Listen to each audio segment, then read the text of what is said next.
Today, on how it's made. Stuffed olives.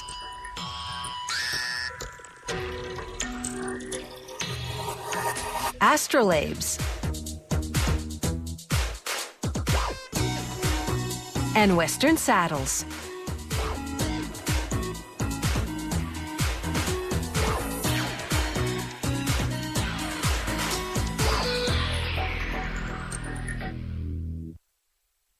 Several millennia before it ever adorned a martini, the olive and its oil were central to many ancient economies.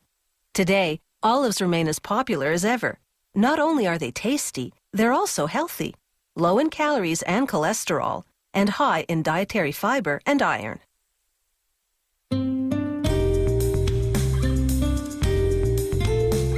Olives are inedible unless they're pickled.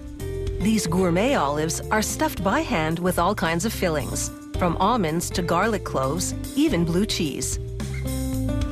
Straight from the field, they go into barrels of brine. For 9 months, they ferment, their hard and bitter flesh becoming softer and sweeter. Then it's onto a conveyor that takes them to the cleaning area, where workers remove leaves and other debris.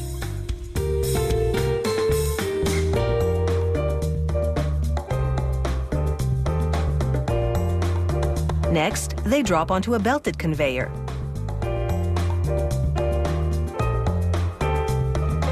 The openings between the belts gradually widen. As an olive reaches an opening exceeding its width, it falls through into a barrel below.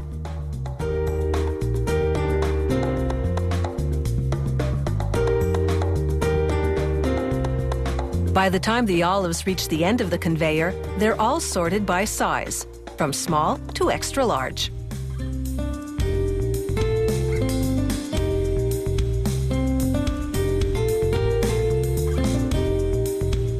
The next stop is the pitting room. The first phase of the pitting operation is a spinning drum with olive-sized pockets lining its perimeter. As the drum rotates, an olive settles into each pocket. This lines them up so that they exit the drum in a line, onto the conveyor that transports them to the pitting machine. The machine pits 900 olives per minute. Let's slow it down to show you what happens. A coring knife enters one end of the olive, pushing the pit out the other end.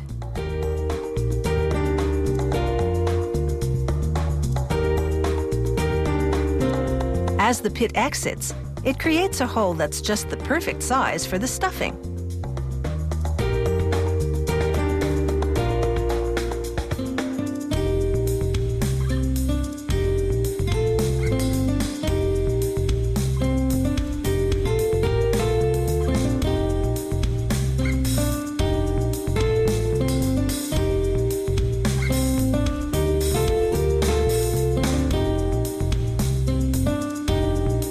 Next, a quality inspection. Workers weed out any olives that aren't perfect.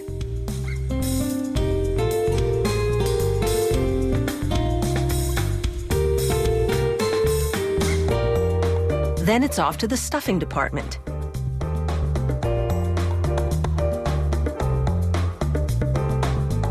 These beauties are being stuffed with pickled garlic cloves. The stuffer cuts the cloves into whole-sized pieces, then inserts one piece into each olive.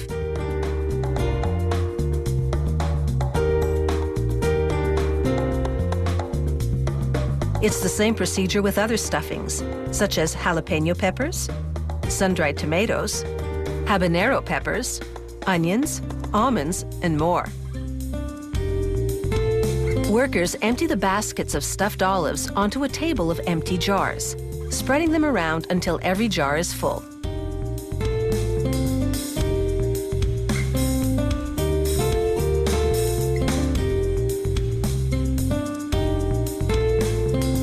On their way to the capping machine, the open jars pass under nozzles that fill them with fresh brine.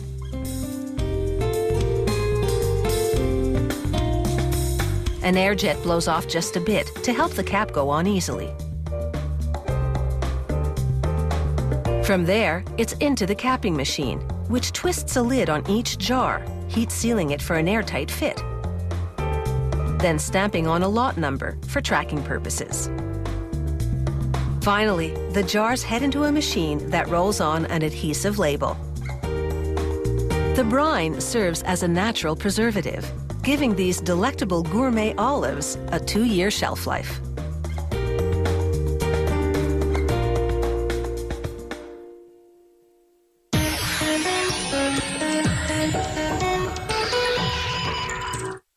In the Middle Ages, navigators looked to the stars and planets to find their way, and for that they relied on a scientific instrument called the astrolabe. Using this instrument, they could measure the angular distances between celestial objects to calculate latitude. It was the medieval equivalent of the GPS.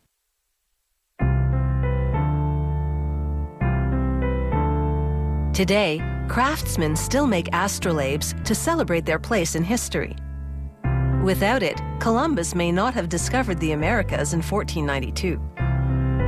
Back then, astrolabes were hand-forged and hand-engraved. Today, these instruments take shape in 2-part rubber molds enclosed in a metal drum.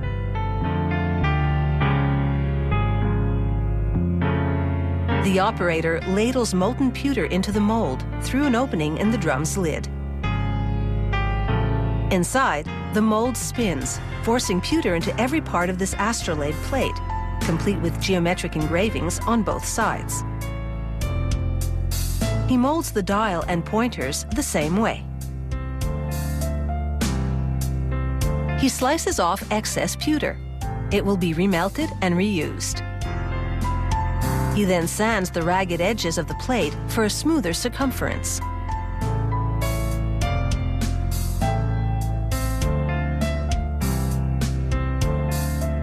Next, he pours an acidic liquid onto the astrolabe plate, which blackens the pewter. He swishes the blackening agent around to ensure it covers every surface completely.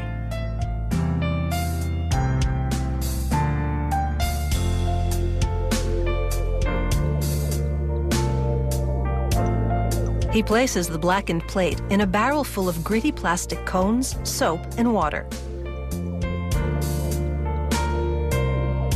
As it revolves, everything tosses about inside to scrub the surface of the astrolabe plate, but leave the engraved designs black. This process adds definition to the markings. In Columbus's time, they would have used a pumice stone and a lot of elbow grease to achieve this effect. Next, the astrolabe plate goes for a tumble with bits of ceramic to buff the pewter to a glossy shine.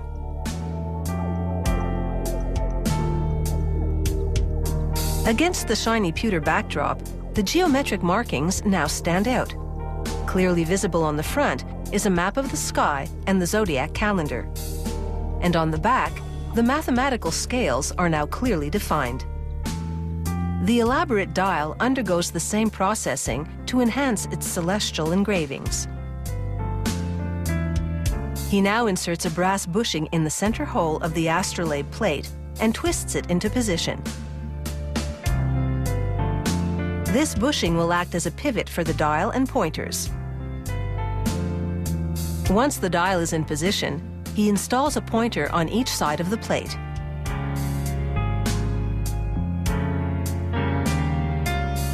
These pointers can be turned like the hands of a clock, and the user measures the angle of the stars and planets in relation to the horizon to calculate his location.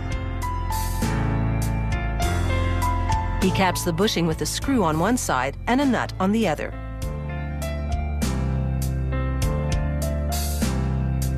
He secures the assembly with a specific amount of torque to allow the dial and pointers to move freely. He then slips a metal ring through the top hole of the astrolabe so this instrument can be linked to a chain if the owner wishes. He spins the dial and pointers to confirm that they don't snag on the outer lip of the instrument. Centuries after its heyday, this incredible instrument still fascinates. The amount of information that can be gleaned from holding it to the sky is astounding. More than latitude, the astrolabe can be used to tell time, determine seasons, and predict the future with horoscopes. Of course, it takes a basic understanding of geometry and astronomy to use it. To the trained eye, this astrolabe now reads 1 p.m., proving that this instrument from another era can still provide up-to-the-moment information.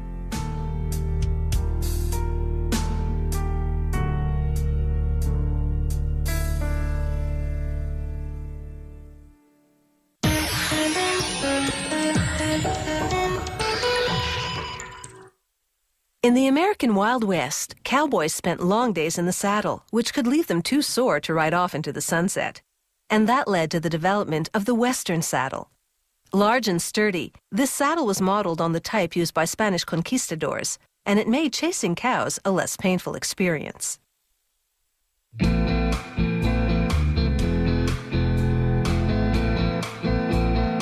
Today, riders still saddle up Western style, which is more relaxed than English style, with the reins held in one hand instead of two. The contours of the saddle seat are more pronounced for added comfort. A Western saddle also has a horn for looping rope called the lariat in cowboy lingo. It starts with the saddle tree, made from laminated wood covered in sections of rawhide. An artisan cuts out the saddle skirt and other components using a hydraulic press. He cuts the saddle seat by hand with this tool called a head knife. The seat gets special attention because it's being custom made for a particular horse. He shaves the edges of each cutout so it can be tucked neatly onto the saddle tree. The technique is called skiving.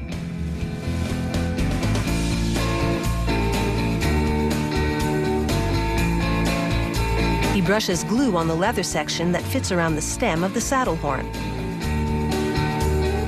Then he works it into position, creating a lip around the horn's top.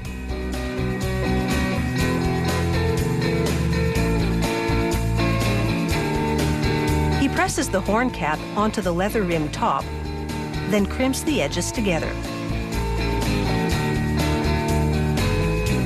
He collects tacks with the magnetic tip of a hammer, then pounds them through the leather cap, securing it to the wood.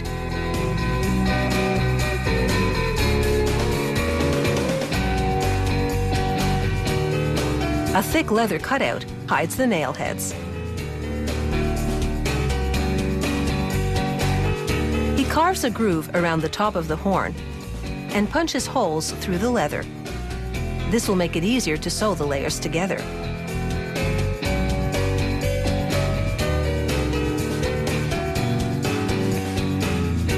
He uses 2 needles to interlock the stitches. This secures the cap and gives the saddle horn a tailored look. To complete the horn, the saddle maker trims away excess leather with a special forked blade. Now, the artisan builds up sections of the saddle tree with strategically placed strips of leather. He skives away some leather to improve the form. Then he places a leather-backed piece of tin over the built-up areas and nails it down. This part will add strength to the seat.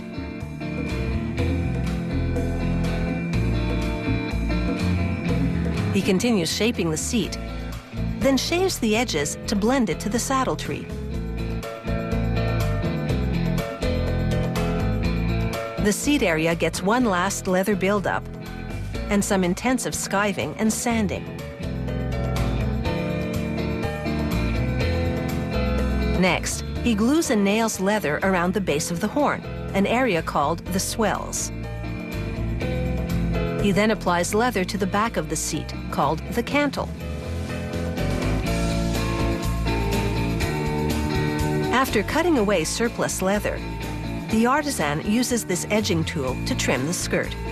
This makes it smooth, so it won't chafe the horse or the rider.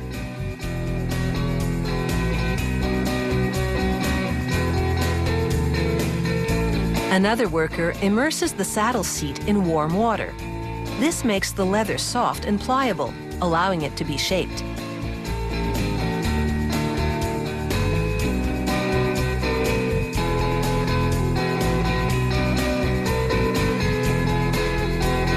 drapes the seat around the built-up saddle tree and straps it down.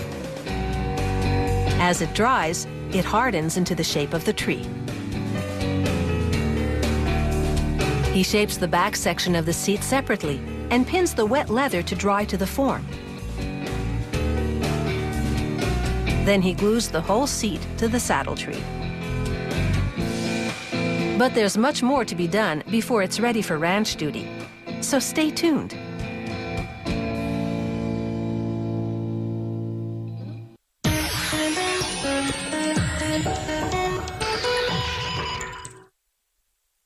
A Western saddle serves an important function, but it also sports elaborate artwork engraved in the leather. This custom goes back to the Wild West, when a saddle was a status symbol, and ornate art and decorative silver signified that a cowboy was riding high.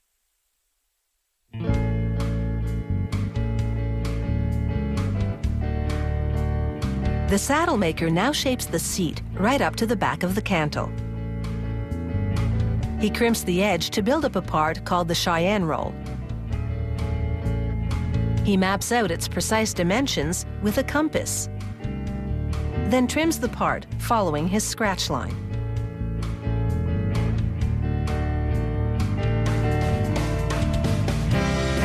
With a wooden dowel, he again presses the leather seat to the saddle's contours for a final shaping. He sews through 4 layers of leather to finish off the Cheyenne roll. The thread is an artificial sinew, a super strong nylon that makes the seam virtually indestructible. The focus now moves to the leather saddle skirts as an artist engraves a floral design. The artist uses a wide range of tools with expertise, like this one called a backgrounder, which he uses to carve recesses around the design.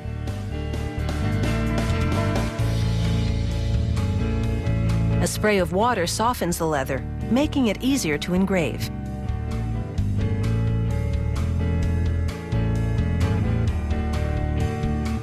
Next, he installs metal plates on either side of each skirt. They're part of the saddle rigging, which will be used to secure the saddle to the horse. So it's crucial that these plates be firmly entrenched in the leather. He secures each plate to the skirt with several rivets, then rounds them off, getting rid of any sharp edges that would irritate the horse. The saddle maker then brushes glue on the back of the skirt to attach a leather part with the rear cinch ring riveted to it. Here, he glues and rivets the top part of this skirt to the main section. He arranges a piece of sheepskin face down, then glues the back of the saddle skirt to it so the woolly side will rest against the horse. This part is all about the horse's creature comfort. The saddle maker sews the skirt onto the sheepskin, using a machine with a heavy-duty needle.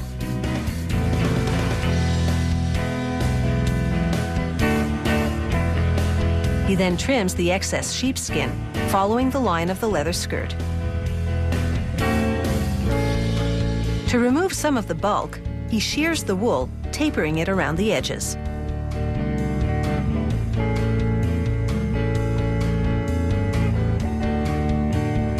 Next, he braids leather lace into a tight weave called latigo lace.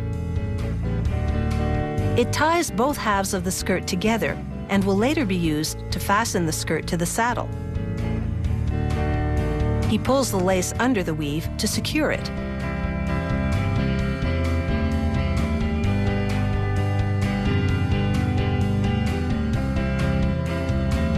Next, he applies a generous amount of glue to a leather stirrup cover. The stirrup is made of oak, steamed into a U shape, and then reinforced with galvanized tin. He presses the leather into the crook of the stirrup, then bolts a metal spacer into the top. Now it's time to attach the saddle skirts to the tree. He threads cinch strings through the cinch keeper and nails it to the saddle.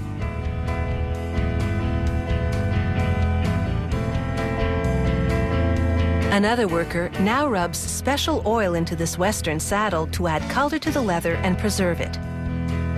The oiling also exposes the grain of the leather and highlights the engraved designs. From start to finish, this Western saddle has taken 40 hours to make, but the modern cowboy should get plenty of mileage out of it.